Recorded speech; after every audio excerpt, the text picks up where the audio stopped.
become New Testament Christians. And there's no doubt that the three of them still have, there's three people that are still interested in what they have to say. They just didn't make that decision yet. So love propels us to do things, and if we were doing things like that, no matter what it is, I think you're right. I think that the landscape for evangelism would be much more wide because people respond to love that they might not respond to anything else. Yes, sir. When denominational people see certain things, some of them say, "Oh, you must be a member of the Church of Christ." Sometimes they do. Yeah. It's very interesting how this brings it. But if you look at, that's what it does. That's what true love does. True love propels us to do certain things that we might not do in any other case. Okay, so let's look at this for just a couple minutes this morning. We don't have near as much time as we normally do, but that's okay. All right, so let's take it from the very beginning. Look at the verse set. But looks at love bears all things. Now, the idea of bears is not what a lot of people think of the idea of carrying. Okay, the idea of bears means essentially to protect. It's you place a covering over something to protect it. Now, that's interesting because it's not the same as we think of when we think. A lot of times, the problem with our understanding of the Scriptures is not necessarily our understanding of the ancient language.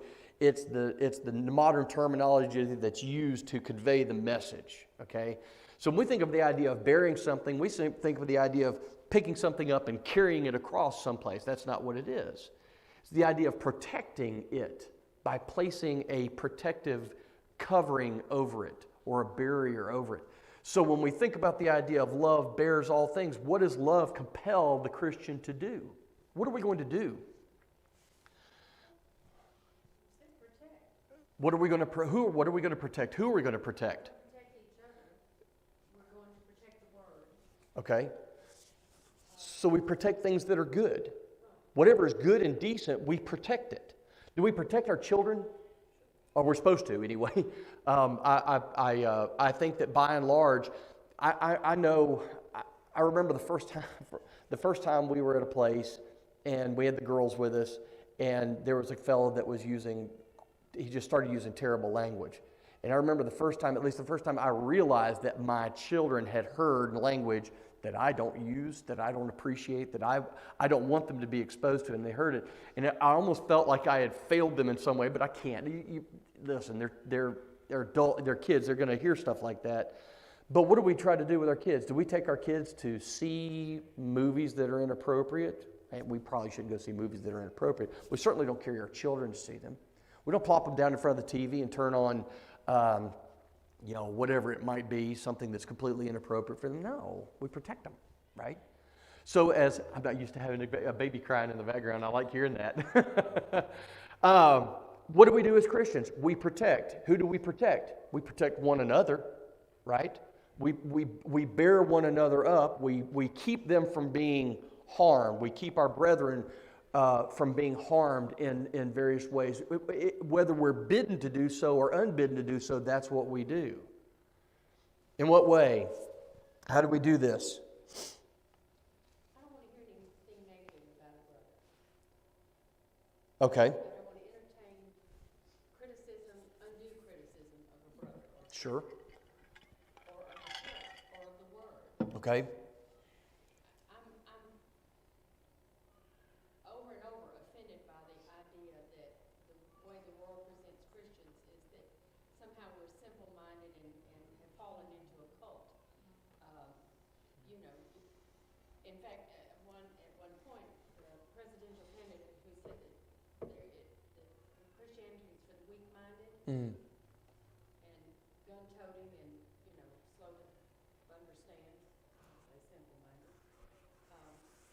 And for that to be presented, that the church somehow we're so easily led into error and we're into fairy tales and that sort of thing. It makes us hurt for people who believe the same as we do. And I think that's part of it. The idea of bearing up is the idea when our brethren are hurt, it hurts us as well. We're not dispassionate observers from a distance. When someone unduly criticizes now, and make sure we understand that, unduly criticizes or unfairly criticizes a fellow Christian or the church or God. I mean, God doesn't need me to protect him, but I can certainly be offended when someone says something offensive about him. When someone makes horrible accusations and engages in that kind of hyperbole against God, it offends me. And I want to protect him in some way, shape, or form, even though I really don't have that ability. I certainly want to, I want to extend whatever protection I can to the Word, to our Christian brethren, to the church, to God, to whomever it may be. I don't want to hear that. I don't want to entertain those kind of things. Absolutely. If you go to 1 Peter chapter 4 and verse 8, 1 Peter 4 and verse 8, it tells us something. This goes along with what Paul is telling it. Now, there are two different words, the idea of covering and bearing. Paul here is talking about putting a protective barrier over something. But in 1 Peter chapter 4 and verse 8, it says, above all things, have fervent love for one another. Remember, again, this is the idea of bringing the concept of that emotion of love. Therefore, above all things, have fervent love for one another, for love will cover a multitude of sins. Love will cover a multitude of sins. Now, the word cover here essentially means to cover up or conceal, but it does not, the idea of concealing is not the idea that we're thinking of concealing as in making believe that it didn't happen. Turning a blind eye to sin. That's not what it's saying. What will love do for the Christian when the idea of cover a multitude of sins? When we think about the idea of covering up, it means no matter how much sin occurs, no matter how much our brother or sister sins against us, we will bear up under it. We will cover it. We will conceal it. This will not color our attitude and our love for our brother or sister in Christ. Yes, sir. Cross-referencing over to James chapter 5, verses Yeah. 19 and 20. Yeah. Says, brethren, if any of you do err from the truth and want to convert him, let him know that he which converts the sinner from the error of his ways shall save his soul from death and shall hide a multitude of sins. Hide a multitude of sins. Exactly. Same. As a matter of fact, that wording, that the original word for that is the same one that we find in 1 Peter. It's the idea of covering up. That concept is again, for the world, is very difficult to understand, isn't it? In the world, if someone hurts you, what is your correct response? In the world now, if someone hurts you, what is your right? Absolutely. It's not turning the other cheek. It's an eye for an eye. It's a tooth for a tooth.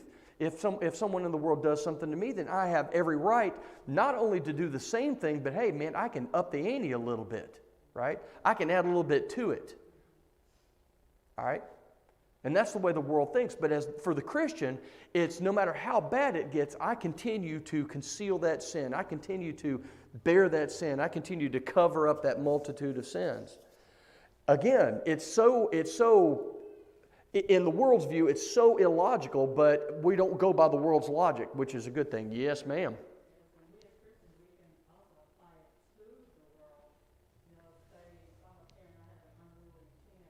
Uh-huh.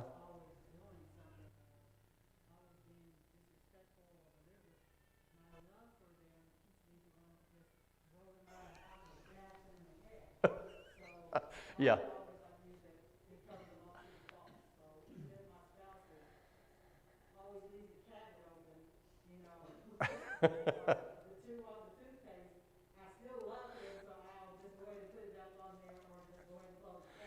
What does it say? Love takes no what? No record. Love does not take a record of wrongdoing. And you're right. I mean, that's the thing. That's the interesting thing. You don't know what it's like until you actually get married and you actually live with another person, right? And you realize, I love this person, and they're who I want to spend my life with, but sometimes they drive me absolutely nuts. Why do they put the toilet paper coming over the back? It's correct and proper to go over the front. And I don't know how long we played this little game where I would turn it around and I'd go back in there and she would turn it around and I'd go back in there. And we just did this and then finally I just realized, you know what, this is ridiculous. This is ridiculous. You just let it go. And I understand that's not sin, that's not error, that's not anything, but it's the idea of take that to a little bit more of an extreme. And you think about how the world oftentimes treats us. And what do we do? You know, the correct and proper thing is to go on social media and put them on full blast. That's what we do, but that's not. As Christians, what do? We try to engage in a constructive manner. That's the best thing to do. But if we can't, if it's impossible for us to do so, what do? We pronounce a blessing on them and we go our own way. That's all we can do. I like what you said, because that's true. It's the idea that I love good and decent behavior, and that's why I don't go out and clock somebody.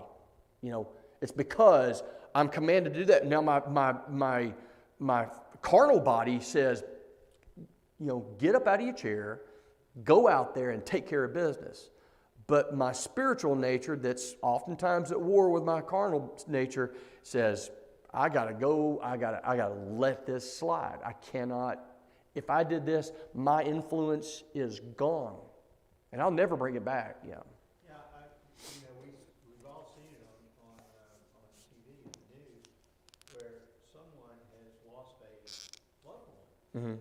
and by shooting or whatever, and the people that have lost this loved one say, "I forgive the person who did this," Mm-hmm. and you wonder, that's such a great comment about what's just happened to them. Yeah. And I wonder about us. Would we be willing to do that? Yeah. I hope we're never, into that. Yeah, you pray you're never put into that situation, but you also pray that, well, I mean, I think a good part of our prayer should be, Lord, when I'm, help, if I'm dealt this hand, please help me to do the right thing. Don't let me slip and go back into just a human being. Because I'm a human being, but I have to be a Christian above all, so. We have to remember the toilet paper's not the issue, it's the thermostat. Okay. We'll go back to this. I'll go back to this because I've told this story before, and we'll tell it real quick, and then we'll have to close out. There was a family, and I'm trying to remember if they were both alive, but they had a young son, and the young son was driving and was hit and killed by a drunk driver. Okay, drunk driver. He had multiple run-ins with the law, and he ended up going to jail and serving out a prison term. Okay, so he goes and he serves out his prison term, and while he was in prison, I believe that the father of the young man he killed died, and his widow was left behind. And she said, and member of the church, by the way. She said, my husband's gone, and she said, my husband never let go of it. He was angry and bitter up until the very end. It was his son that died. She said, and now there's a young man that's in jail, and she said, I want to make sure that he doesn't end up being an angry and bitter person. So she started going to visit him, and at first it was just, I just want to know what was going on. And to his credit, he actually took responsibility and met with her during visiting hours. He met with her, and she would ask him these pointed questions. And at first, he just didn't want to open up very much, but he started to respond. And then she started to go back, and she said, at first it was for me, it was cathartic for me. She said, then I realized it was cathartic for him as well. He was working through some things. She said, the more I got to know him, the more I realized this is a young man that basically there was nothing for him. There was nothing for him. There was a reason he was acting out the way he was acting out. His drunk driving was just simply a symptom of a greater problem in this boy's life. So she said, I started to go and visit with him, and then I started actually visiting with him. I just want to come and check, make sure you're okay. He said, I'm just going to tell you, nobody else has come to visit me. My family has, he said, I have no family. They exist, but I have no family. So she goes and she starts visiting with him some more, and then she started bringing him things. Just little things that you can't get in the commissary and the canteen, stuff that's not allowed. You can't, not allowed to buy, but people can bring it to you. And she would start bringing him these things, and all of a sudden they started developing a rapport. And then she said, I remember the first time that we were sitting there talking, and then he said something, and I laughed because it was funny. He was making a joke, and I laughed, and he kind of looked at me funny, and he started chuckling, and then all of a sudden it's like the dynamic completely changed.